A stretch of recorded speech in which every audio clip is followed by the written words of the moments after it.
Welcome to all. We are here to have a conversation with Angel Ysaguirre, who is the executive director of the Court Theater. And I am, and on an afternoon like this one, especially proud to say, the dean of the Graham School, Seth Green. And it is a pleasure to welcome you to the University of Chicago. For those of you who are not familiar with Graham, we are now 132 years into our mission of lifelong learning. And we have four main programs. I am still learning PowerPoint years into the Zoom experience. Four main programs that allow you to be part of this extraordinary university. We have a Master of Liberal Arts that is among the most respected and rigorous in the world for people who want to complete a transformative degree.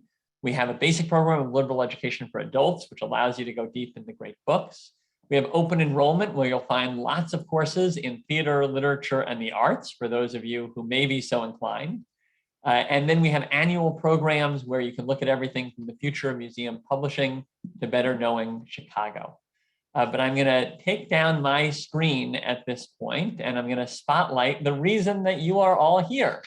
And I will just do the briefest of biographical introductions, and then I'll be turning it over to Angel because my first question will be biographical in nature. So Angel Ysaguirre is the executive director of the Court Theater, a professional theater at the University of Chicago. He and his work is dedicated to innovation, inquiry, intellectual engagement, and community service. Previously, he served as the executive director of Illinois Humanities from 2014 to 2018.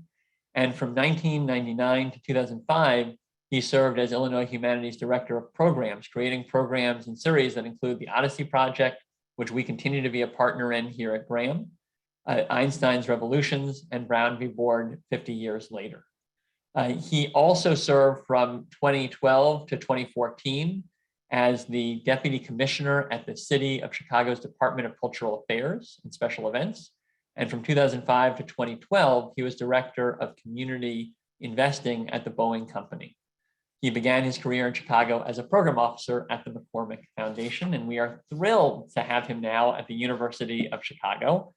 And so before we come to the Court Theater, I'd love to start, Angel, by getting to know you, because I think you've brought so much of your vision into the court and what it's become today. And so, I just share the literal title side of that biography, but maybe you can share a bit about your background and experiences and how you came to appreciate the role of theater in community and in society.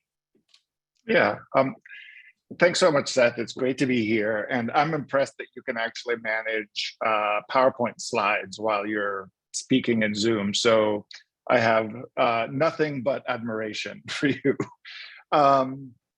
Yeah, I mean, I don't know exactly what biographical information is most useful, but I think I'll mention that I'm an immigrant. I moved to the United States from Latin America when I was 12, which I think is the worst time to move because it's the onset of puberty. And puberty is confusing enough without moving to a whole different country. And I really developed a deep love for literature in those first few years in the United States when I was trying to figure out what life actually was or was supposed to be, because I just felt like such an awkward person for so many reasons. And literature seemed to be a really safe place to sort of figure out who I was. And so I think my appreciation for literature, including drama, began in those first few years when I was in the United States. My career in Chicago has been, some people say all over the place, in the corporate sector at Boeing, in the public sector at the City of Chicago, and in the nonprofit sector at places like Illinois Humanities. My position at Boeing was really instructive to me because I was invited to be part of blue ribbon panels a lot, where we were trying to figure out a problem, whether the problem was homelessness or some other sort of grand issue that that the city or our civic structure was trying to figure out. And I noticed that in all of those experiences, the people who were considered experts were actually pretty far removed from the actual experience of the problem.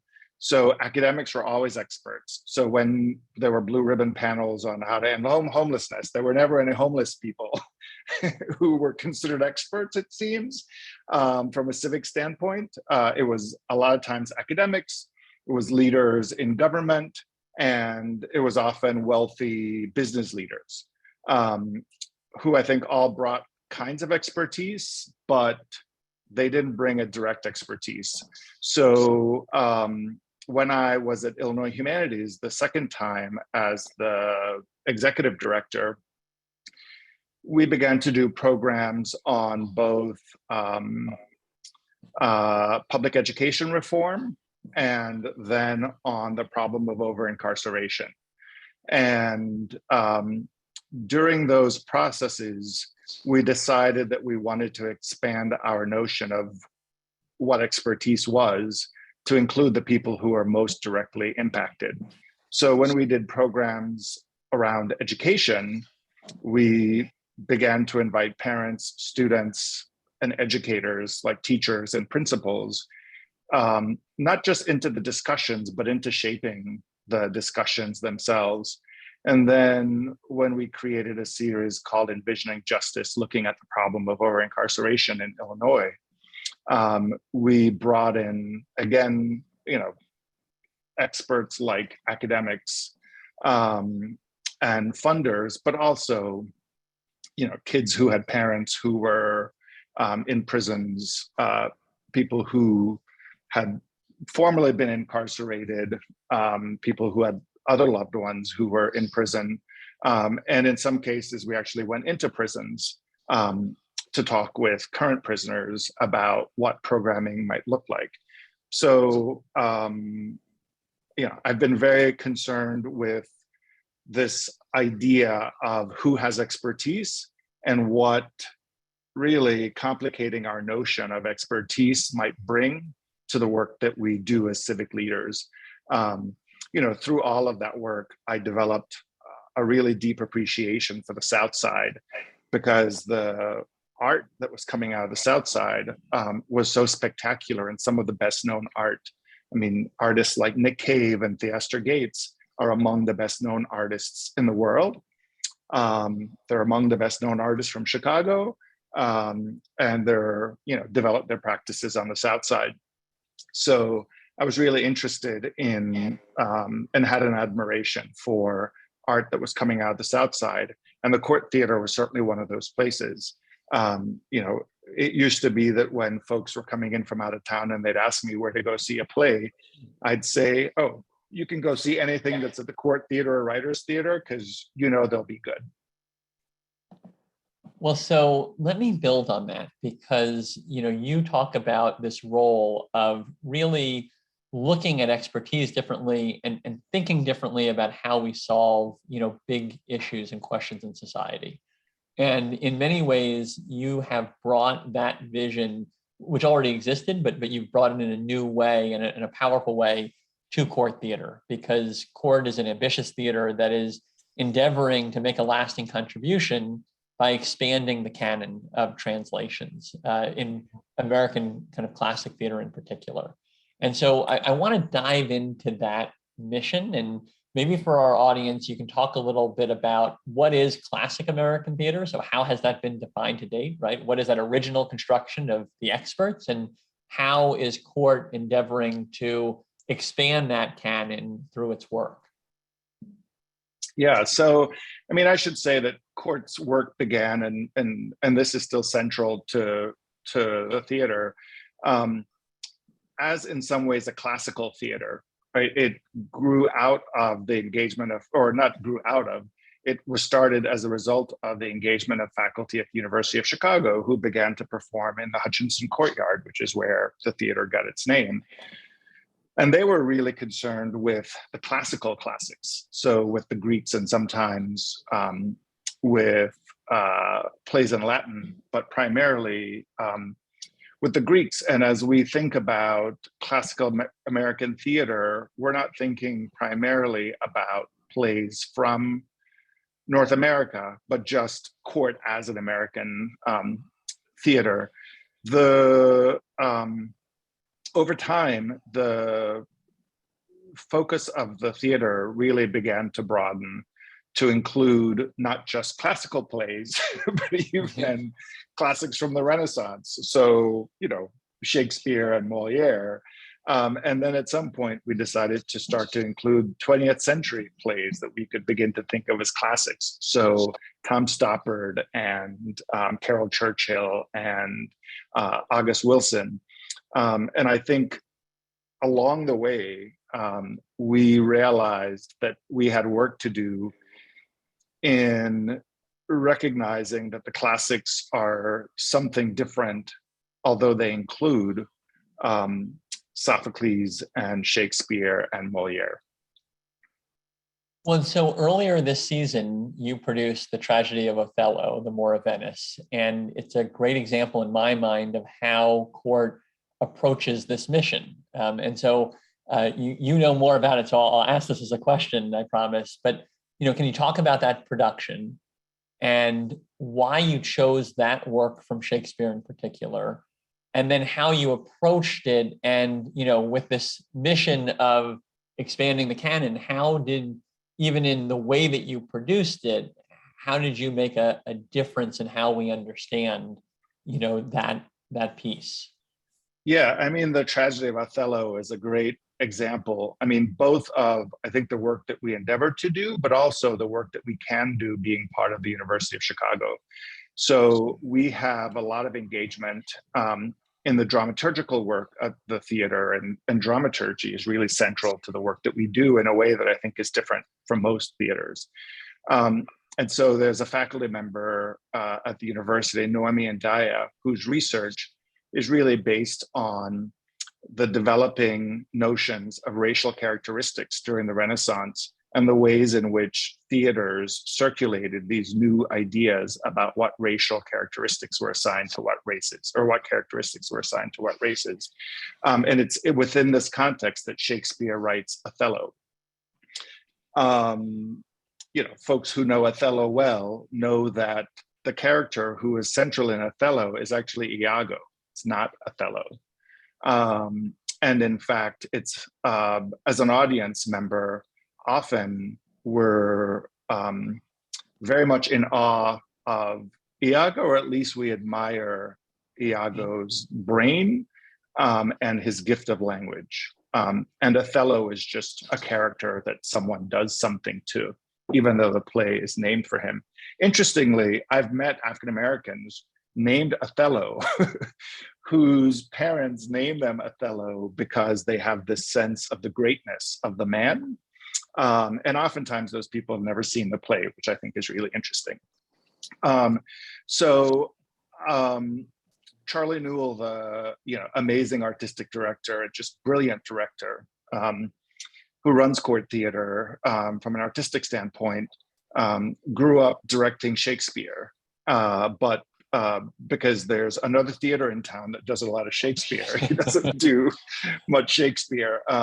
But Othello is one of the few Shakespeare plays that he hadn't produced or that he hadn't directed. So he was really interested in directing Othello, and we began a conversation with Noemi Ndaya, the faculty member, who said, this play is considered really toxic.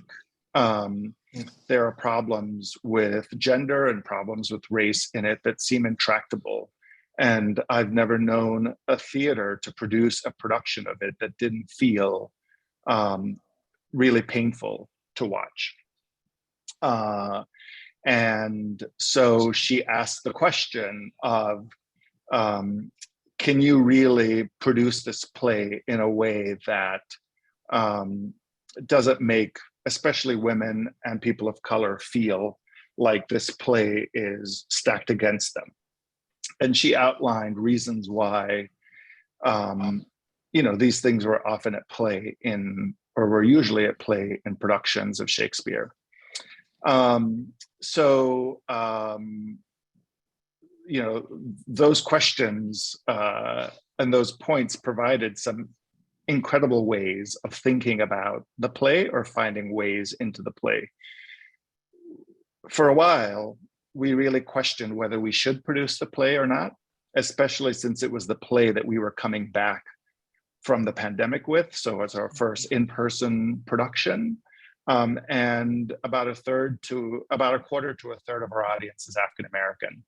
So we wondered, in the wake of George Floyd, would people really, especially Americans, really want to come see a play in which a Black man is duped, in which he murders his white wife, and then he kills himself? And so we're, you know, a classic theater company. And so we thought, well, this is a really important play in the Western tradition. And if anyone is going to tackle this play, it should be court. And if we can't tackle this play, then, you know, what does that say? What does that mean? And we thought that we could be really careful with it. And so, and with all the resources of the university and within the theater, we thought we could do something that felt important with the play. So we began with the question of, can Othello be at the center of this play rather than Iago? And if Othello can be at the center of this play, then what does it mean for all the other characters? And so we went through this process of thinking about why each character, how each character could have a full humanity by having Othello have a full humanity. And we went through every character. You know, Bianca as a sex worker is often completely unimportant in the play and stereotyped. You know, can Cassio be a full human being in the play? So we just went through each character and tried to address both this communal understanding we have of the play, including its problems related to gender and race. And we thought, if we want to try to give Othello his full humanity, we need to give all of these characters their full humanity. And we began that by having weekly salons with the actor who we had cast as Othello, so Kelvin Ralston Jr., and began to investigate these questions with him. I could go through all the details because I myself am always fascinated by them, but I won't. But I will say that there are a couple of things that we fell into. One of them was the motivation for Othello to murder Desdemona. And we realized that Othello must really love Iago for him to be duped in that way. So what did it mean for Othello and Iago to have a relationship that might be different than what we understand? But also we realized that there were three couples in the play. Right, there's Othello and Desdemona, there's Iago and Emilia, and there's Bianca and Cassio. And Cassio is very concerned with the way things look, with being respectable. And in our typical understanding of the play, we believe that Cassio is torn about his relationship with Bianca because she's a sex worker. And so he's not, that is not respectable. But in the end, they're the only couple left standing. So what might it mean that Cassio and Bianca are still a couple at the end of the play while the other two pairs have disappeared? And so we really delved into that, that coupling and decided to shift our understanding of Bianca within society away from sex work and actually made Bianca a drag queen, because we thought someone who didn't fit typical gender roles might actually be a more contemporary understanding of what a sex worker during the Renaissance might have been. And that the reason Cassio is concerned about his respectability is because his lover, the person that he loves, is a drag queen and might have, a gender identity that is different than male or female. And so these decisions that we made were intended to both call the history of the play into question and to figure out how Othello might actually be a liberating play rather than a play that continues to abide by racial and gender stereotypes and in violence against women. So there's a moment in the play where something happened that I've never seen happen in a Shakespeare production before. But Othello, when he comes to believe that Desdemona is cheating on him with Cassio, has a panic attack. And I watched audience members watch him have a panic attack. And there were times where I saw audience members begin to cry. Wow. And I thought, when has anyone ever cried watching a Shakespeare play? Yeah. But I think focusing on the humanity of each character, in my thinking anyway, really transformed the possibilities of that play. And it became a kind of translation of this play, or an adaptation of the play, because I think we were coming at it in a very different way, in a really meaningful and different way than the history of productions of Othello have often been. Well, it's a fascinating example, both in its own right, but also because of what it gives us insight into as a society. I think that, we are reckoning as a society right now with the canon, with the, inadequacies of it, with the ways in which it does all the things that, you mentioned Othello does from the perspective of gender and race. And at the same time, just throwing it away, especially when we know only part of society is ready to do that, is not necessarily going to move us fully forward. And so I think, it's an instructive example, not only for what happens in this one play, but also in what it looks like as a society, to figure out how do we, in our kind of current reckoning, how do we look at all of this with new lenses, not necessarily as all bad or all good, but with lenses that allow us to reinterpret and to, try to embrace a version that is more inclusive and that is more helpful in moving us forward. So thank you, Angel, for what is a really, necessary and provocative example, in the sense that, I think when I first hear, how could you make that play into one that, doesn't have these, really important harms, right? I didn't initially conceive of the type of really thoughtful and iterative answer that you came to. I think it's, about going through each element because the systems around it are so deep. Let me come to what Court is up to right now, because you have two exciting performances that are still taking place this season. And as you mentioned, people are back in the theater, which is a beautiful thing, because theaters are, meant to be watched live, in my opinion, although, during the pandemic, some of the online forms were better than nothing. You have Lady from the Sea currently in performance, and I believe you've already had some of the previews. And so tell us a bit about the story and why Court is producing it, and then we'll come to Two Trains Running by August Wilson, which I know is coming up in the spring. Yes, absolutely. So The Lady from the Sea is a little known Ibsen play. On opening night, we asked the audience how many people had seen it before, and I think 3 people in a theater of 250 people said they'd seen it before. So even with our love of Ibsen, most people don't know this play. The English translations were bundled early in the 1900s, and I think after the 19-teens, maybe the last translation was done in the 1960s. And it didn't feel, the language didn't feel very contemporary. So we commissioned a playwright, why is his name escaping me? I'll remember in a second. I'm sort of my age is probably showing, or Richard Nelson, sorry, that Court had worked with in the past. He had adapted Ibsen's Wild Duck for the theater. So Charlie Newell approached Richard Nelson to ask if he would take on a translation of Ibsen's Lady from the Sea.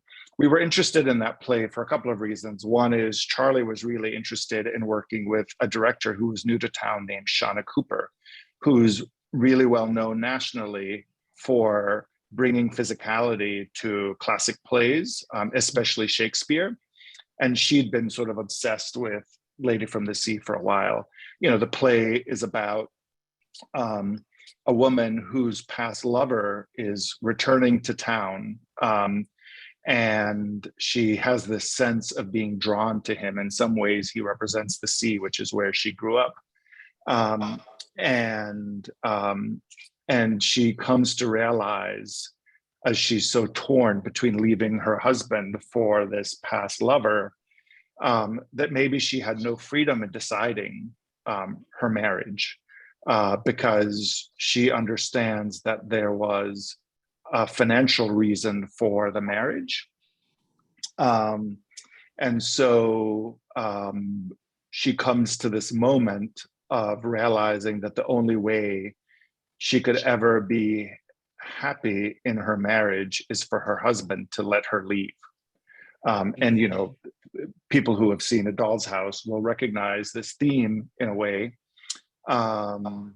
And so, you know, the question is whether her husband will let her leave or not, and so set her free.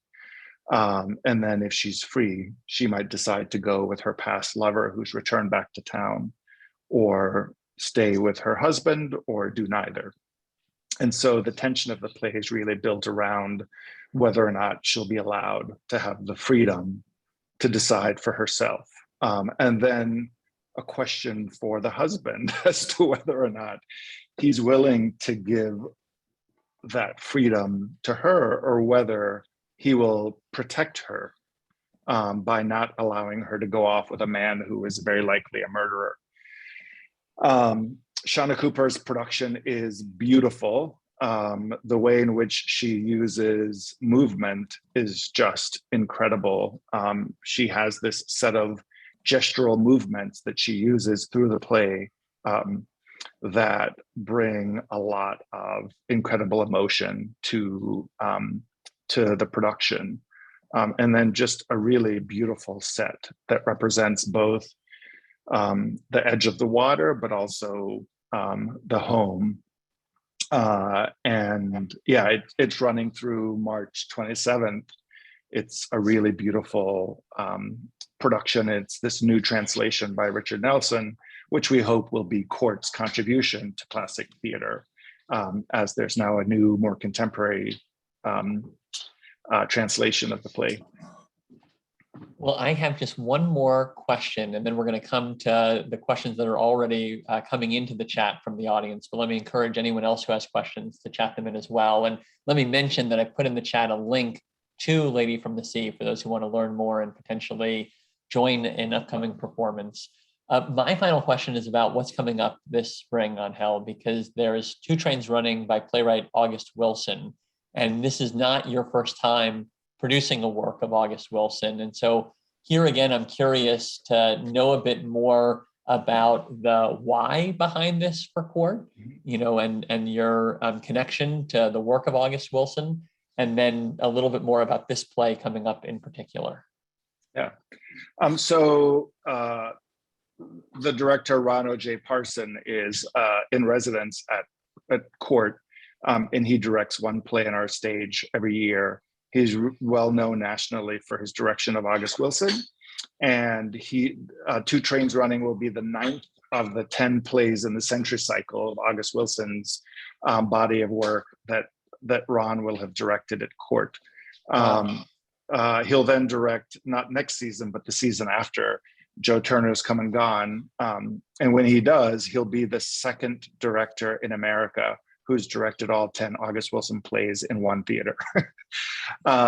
So it'll be really remarkable. Ron has been deciding the order that he wants to direct these plays, and it's time for Two Trains Running. For folks who don't know this, what's called the century cycle, it's a series of 10 plays spanning the 20th century, and each play takes place in a different decade of the 20th century. They're not written in order of time, but they exist in order of time. This play takes place in the 60s at a moment when, not long after Malcolm X has died, and we're moving towards a kind of gentrification of the inner city. Almost all of these plays, except for one, are set in the Hill District in Pittsburgh. This takes place in a restaurant when the city of Pittsburgh is using eminent domain to take over Black-owned businesses for the purposes of gentrification. And so there are questions about gentrification, which are very apropos in Chicago. I mean, as we think about the way in which the South Side is being reshaped as we speak, it's a topic that is really germane to the way in which we're living life in our city right now, but also as we think about how concerns in the 60s might have shifted away from a kind of activism to a new shape of life within certain communities, I think is also one that we can think about today as well. So this character at the center of Memphis Lee, at the center of Two Trains Running, has to decide whether he should sell his business to the city at what is a lot less than it's worth, or risk getting no money. If he doesn't sell on time. But also there are other characters who come in and out of his restaurant who are dealing with issues of the day that are, again, issues of today as well. So one character, for example, is freshly out of prison and has to figure out how he'll get a job and get his economic life back in order. There are lots of audience members who have seen all 8 productions of August Wilson's that we've done so far.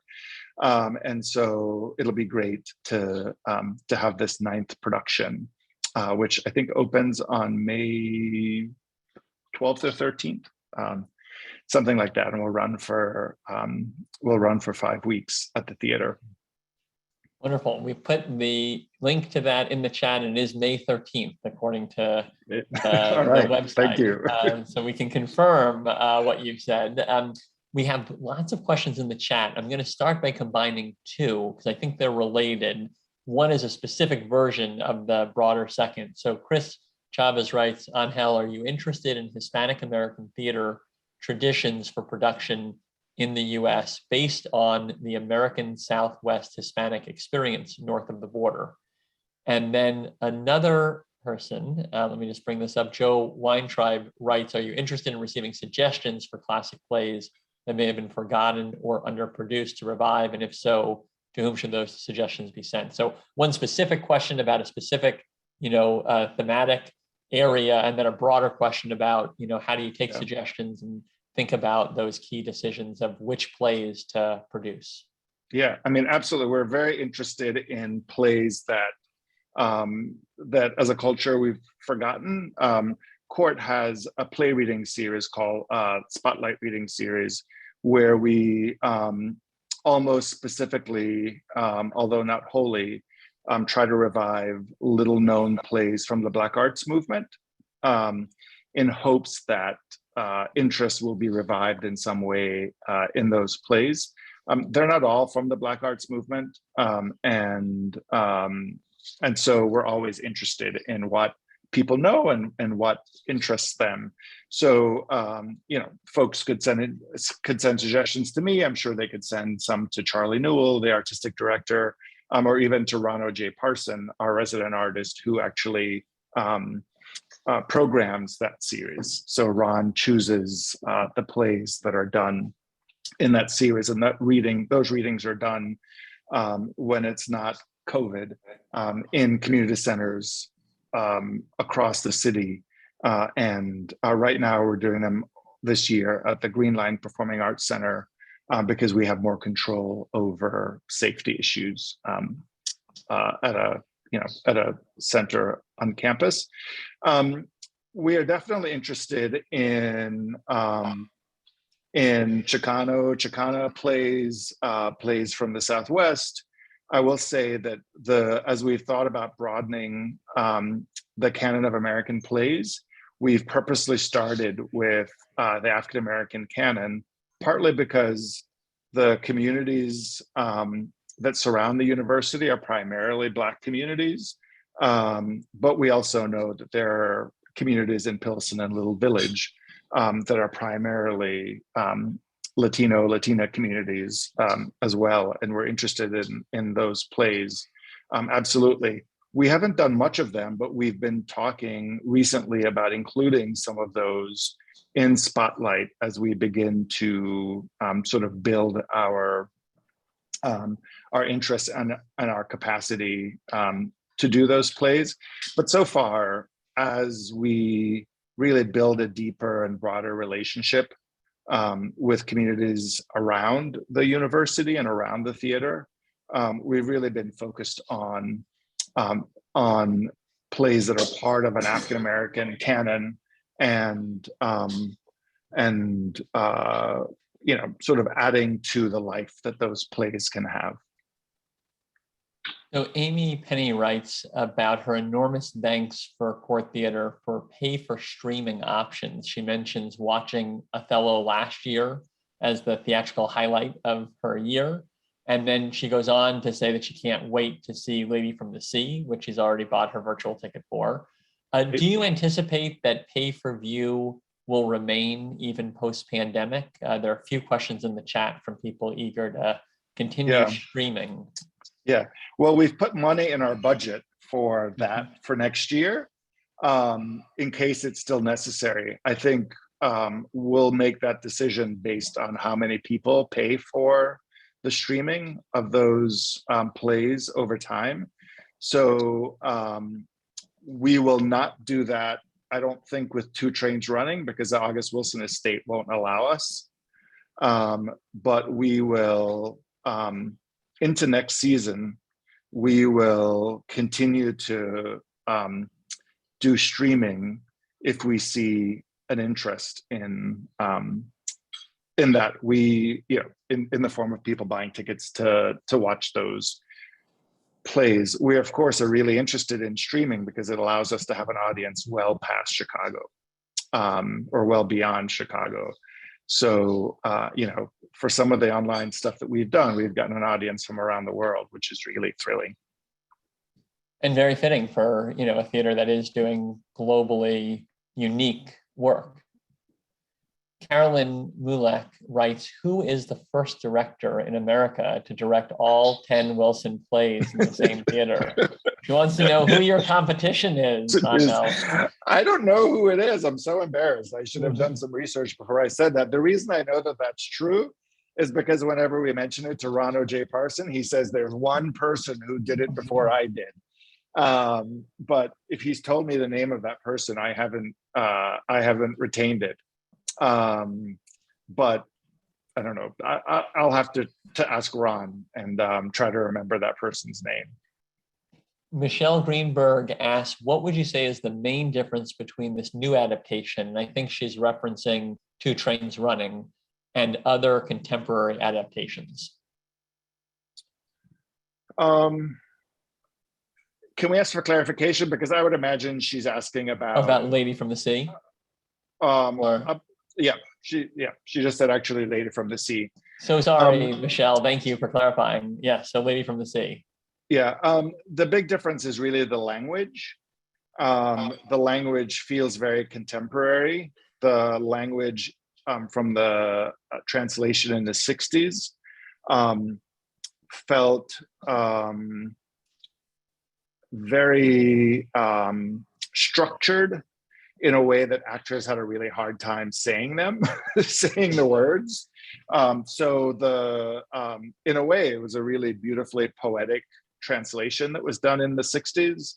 But it was really hard for the actors to say them. So we wanted a translation that felt more naturalistic. Seth, if I can bring some controversy into the room, which is always We're the fun. University of Chicago. That's, I think, Yeah. always in the room with our free Yeah. academic expression and other values. Yeah.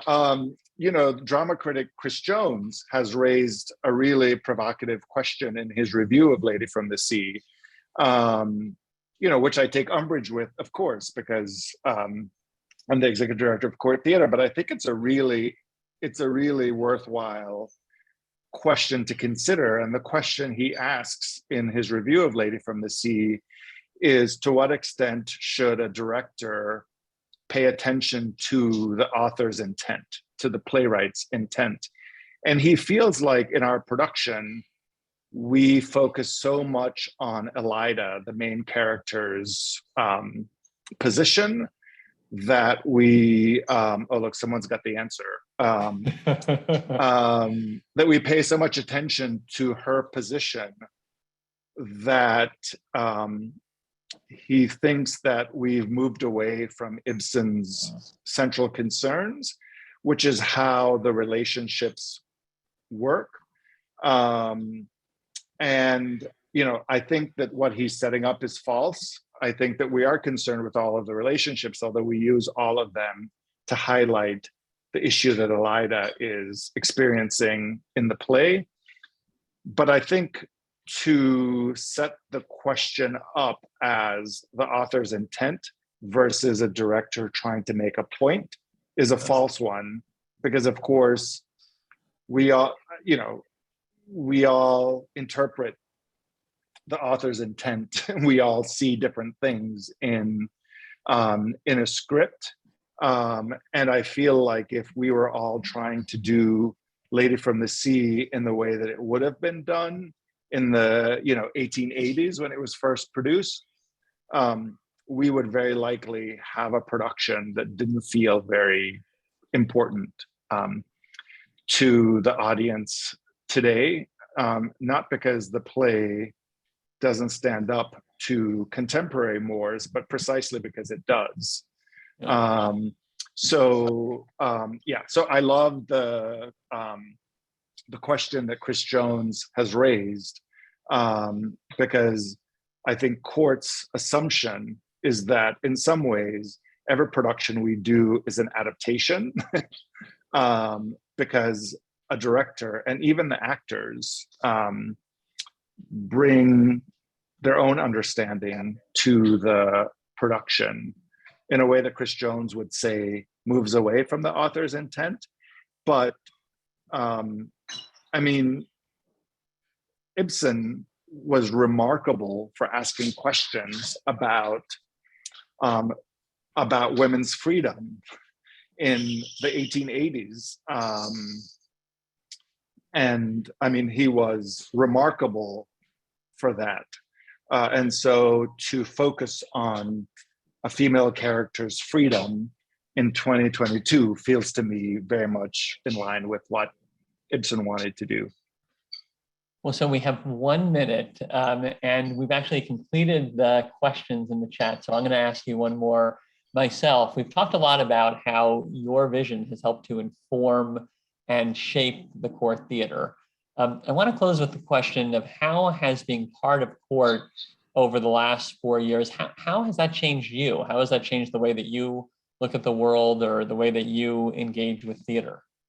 Yeah, two quick things as we're out of time. One is, I've thought about this question of what a classic is for decades in my career. The Odyssey Project was based on classical texts. Yeah. And one thing I've come to realize is that the ways in which communities make plays classics rather than academia making them classics. So, books are classics because professors keep assigning them to students, and so people keep buying those books. But one of the things that I've come to recognize at Court is that the investment of communities, because they understand a play. Antigone is a perfect example, because they so fervently make those plays theirs, because they can see their human struggle in it. is what makes a play a classic. And if there aren't a variety of communities that can make the struggle represented in a play theirs, then I don't think it's a classic. So my understanding of what a classic is really changed as I've been thinking really deeply about community engagement in the work that court does. The other thing is the value of academia and community residents' experiences together.